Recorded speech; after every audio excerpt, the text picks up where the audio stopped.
Allez, bonjour les amis, bonjour à vous tous, une nouvelle vidéo. Aujourd'hui on va parler de fumée, tout ce qui est fumée sur une voiture.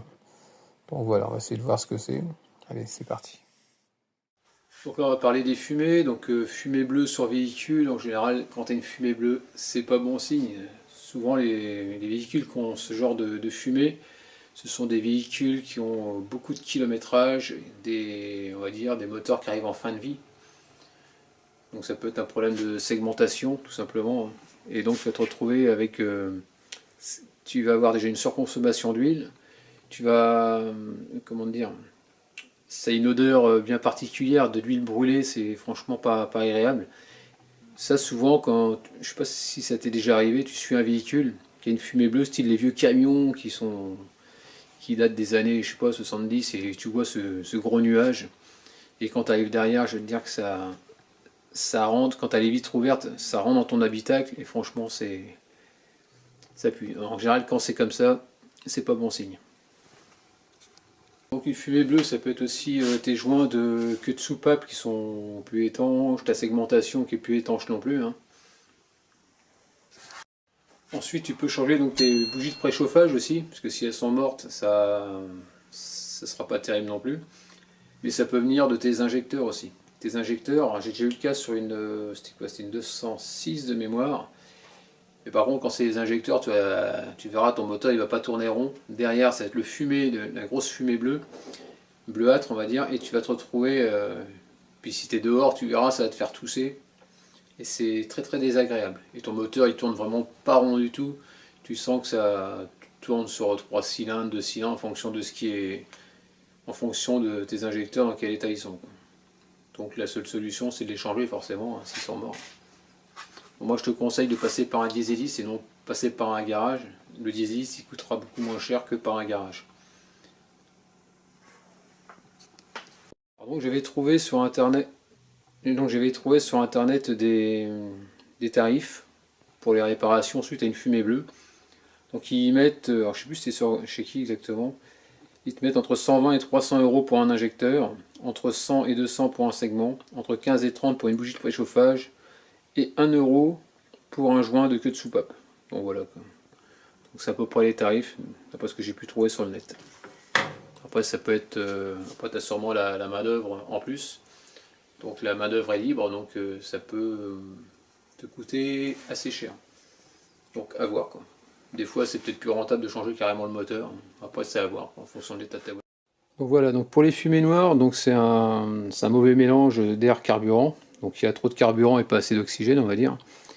Et donc il faut savoir si tu as... Alors moi ce qui m'est arrivé de temps en temps, hein, ça arrive régulièrement, il suffit que tu roules un peu trop en sous-régime, tu vas voir, il faut savoir déjà si la fumée noire elle arrive toujours en continu ou si elle est juste à l'accélération. Alors si c'est juste à l'accélération, ça peut être le fait de rouler en sous-régime. Ton moteur il s'encrasse et donc c'est pas bon. Donc moi ce que je fais c'est que quand je vois que je double et je vois ce petit nuage, je vais mettre, soit je vais prendre une voie rapide ou je vais mettre en quatrième et je vais mettre entre 2500 et 3000 tours.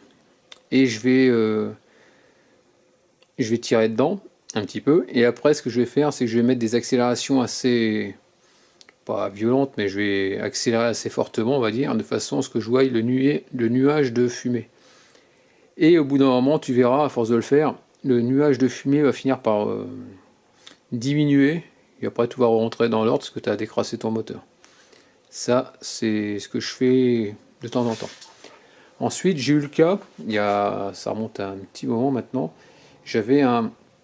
Alors, je ne sais plus si j'avais le voyant moteur qui était allumé, il me semble bien qu'il était allumé, c'était mon capteur de suralimentation turbo, donc celui-là, cette petite bête là, ce petit machin là, que j'ai dû racheter chez Mercedes. Donc parce qu'il faut, quand tu le changes, il faut bien respecter le numéro de moteur, sinon ça ne marche pas, parce qu'il s'était trompé chez Mercedes. Et donc tu as effectivement, quand il est HS, il a tendance à te faire quand tu accélères, à t'envoyer de la fumée noire aussi également. Donc pour que ton moteur fonctionne normalement, donc sans fumer normalement, donc en gros ton mélange entre ton carburant et l'air, donc il doit être parfaitement dosé. Et si tu as un des deux qui va pas, bah, ça va te créer un déséquilibre. Donc c'est-à-dire que si l'air est à trop d'air par rapport au carburant, on appelle ça le mélange pauvre. Et dans le cas contraire, bah, c'est un mélange riche. Alors donc tu peux avoir une fumée noire, on va dire si tu as plus de fumée noire au ralenti, et après quand tu roules à haute vitesse, on va dire, et qu'il y a moins de fumée, il y a des chances que ce soit ton injecteur qui ait un problème. Alors ensuite, tu peux regarder donc ta sonde lambda, donc pour les moteurs diesel, hein. Sonde lambda, donc si elle est trop sale, il est possible effectivement qu'elle te donne une valeur complètement erronée. Et ça peut justement jouer sur la fumée, sur une fumée noire. Après, tu peux avoir aussi une vanne EGR qui est complètement encrassée, hein, ça peut jouer. Donc pour ça, pour la vanne EGR, bah, tu passes la valise, hein, ça sera plus simple. Et déjà, tu peux regarder donc son état juste en débranchant les durites. Et par rapport aux durites, déjà, ça va te donner déjà si c'est complètement bouché, bah, ça va te donner déjà un petit signe sur le dysfonctionnement du moteur, quoi. Alors moi, donc pour tout ce qui est pour éviter les fumées noires, alors ce que je fais déjà, c'est que je fais mes révisions sans trop attendre. Je fais toujours mon filtre à air. Tu fais tous les filtres. Et pour éviter, moi, justement, tout ce qui est encrassement en vanne EGR, moi, j'ai une chose que je fais régulièrement, tous les 150 000 à peu près. Je démonte mon collecteur d'admission, je nettoie tout. Les durites, je vire tout, de façon à, si c'est bouché, à tout déboucher. Et le fait que tout soit nettoyé, normalement, tu ne seras pas embêté, quoi. Une voiture, on n'est pas bon qu'à mettre que du gasoil ou de l'essence. Il faut un minimum, quoi. Un circuit doit être propre. Donc voilà, quoi. Si c'est pas propre, bah, au bout d'un moment, tu vas avoir des soucis. C'est la seule solution que j'ai à te donner. Si tu as un injecteur qui claque, tu peux mettre du Mecaron dedans.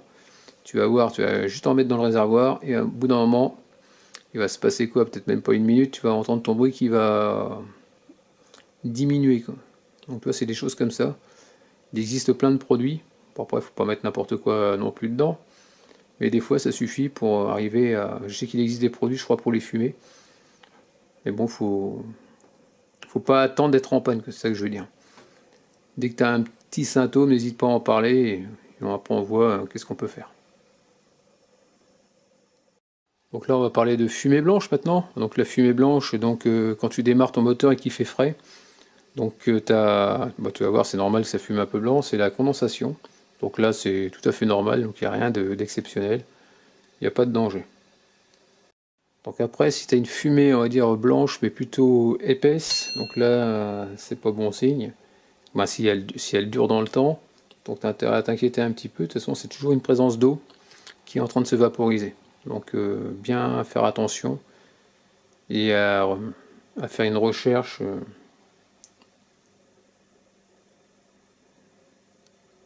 Donc là on est toujours dans les fumées blanches. Donc si tu as une fumée, donc le pot catalytique pour un moteur diesel, dans le cas d'un moteur diesel, l'eau peut aussi provenir du traitement d'émissions nocives pour l'environnement par le pot catalytique. Donc dans ce cas précis, les hydrocarbures polluants sont transformés en monoxyde de carbone, en eau.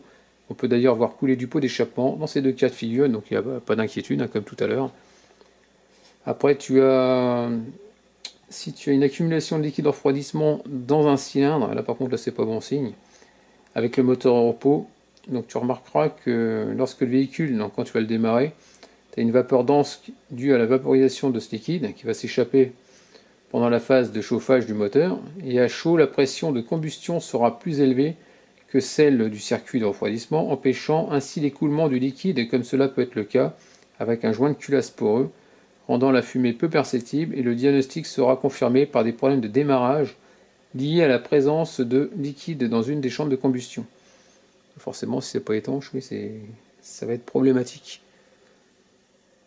Parce que si tu dois avoir de l'air, du carburant et de la chaleur, et que tu as de l'eau en plus, ça va pas faire bon ménage.